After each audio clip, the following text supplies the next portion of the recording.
So what about a bankruptcy? Could somebody go through and get a bankruptcy taken off their credit report? Well, Courtney, I'm going to tell you like this, as we're going through this, you will continuously hear me say, I'm not a lawyer, but the reason that I'm saying this is because if I don't let you know up front that I'm not a lawyer, then I'm actually violating some of the state guidelines and federal guidelines because I did not take that bar. But don't you find it odd that for you to go through, an attorney will actually go through and they actually charge you thousands of dollars to prepare documents and everything else. And you know what? The bottom line is they're never the ones to do the work. The real work that an attorney does is if he has to go in front of the judge or in front of the magistrate court judge so they can go whatever it is that they're doing. But all the inside, the behind the scenes work is done by people like me. Those paralegals that get paid anywhere from $10 an hour to $15, $16, $17 an hour. We actually do all the work. We do the groundwork. We set the foundation. So I'm telling you that I'm not a lawyer because I have not taken the bar. So therefore, I can't give you legal advice, but I can tell you in my own personal opinion what it is that you're able to do. And for bankruptcies, you are able to go through and get bankruptcies off your credit report. And there are a number of different reasons why they have to be removed. It could be anywhere from one of the things that you actually went into a bankruptcy and you actually never completed the paperwork. You never went through the process, but it's showing up because you started the procedure. If you didn't complete it, then it's not supposed to be there. You have to actually go for it. That's like saying, putting the cart before the horse. You actually have to get it done the proper way, and it has to be completed before it is what it is. So a bankruptcy isn't completed. A bankruptcy is not a bankruptcy unless it's 100% completed and it's been discharged. So can you get them off? Yes, you are. I'm show you step by step, what you have to do for each scenario. Whatever scenario it is that you actually come about going through, we show you step by step. And if we so happen to miss your scenario, with this program, you're able to purchase this program.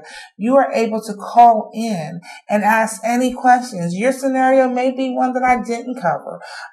Maybe I never had that scenario, or maybe I just didn't think about putting it down. But it's so much knowledge that you have to have, and so many different circumstances within credit, and people have like I said in the beginning, everyone has a different reason for their credit demise, but the end result is still the same. They just want to get their credit repaired.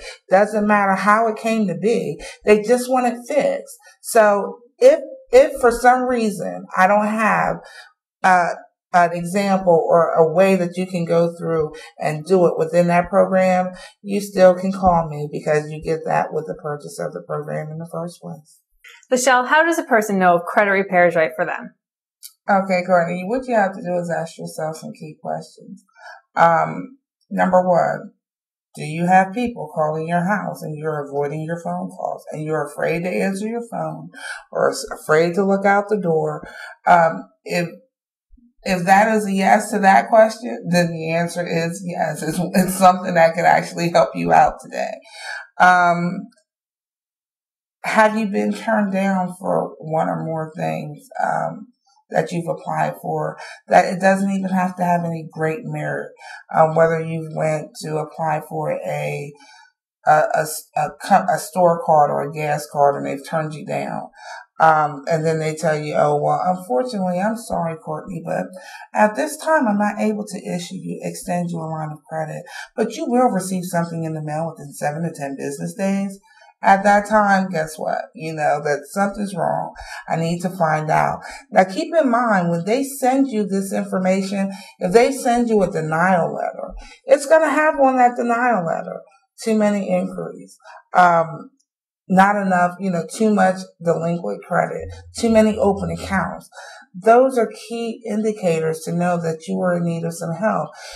At that time, you're able to go, and at that time you're denied for credit, you are able to get a copy of your credit report for free. And how do you go about starting it? Take the first step. Figure out if it's something that you actually need done. Once you figure out and you've verified, you went through and asked yourself all the questions, you basically know if you pay your bills on time or if you don't. Credit repair isn't just for people that have collection accounts. It's something for people that have slow pay accounts.